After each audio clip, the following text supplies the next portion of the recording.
It may be a regular patrol, but that's precisely when these Thai soldiers are most at risk. As they scan for roadside bombs in the far south of the country, they know they're a key target of Muslim fighters.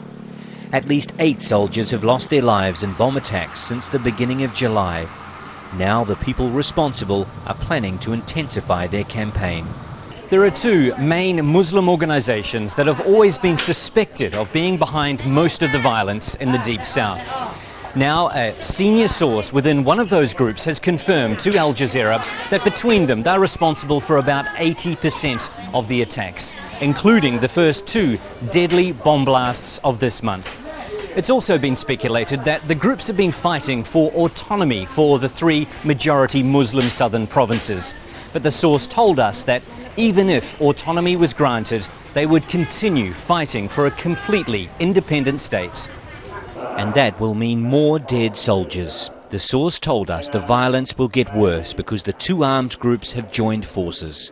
The government says it's aware of the development. We are not concerned at all. From last year, there were more suspects surrendering to the authorities. At the same time, we always evaluate the situation. I don't think it will worsen the situation we are already in. Muslim residents are divided over what to do.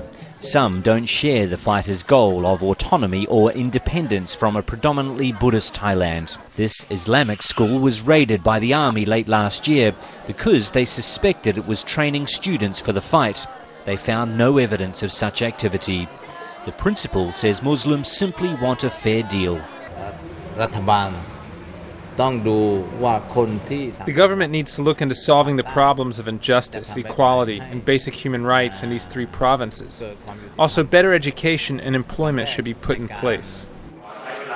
The armed groups say there have been regular talks with government representatives over the years, but they say they're not expecting any negotiations under the current administration of Prime Minister Abhisit Wetschetchewah because they're not sure who's really running the country, the government or the army.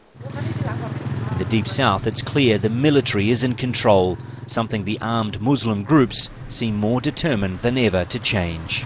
Wayne Hay, Al Jazeera, Pattani, southern Thailand.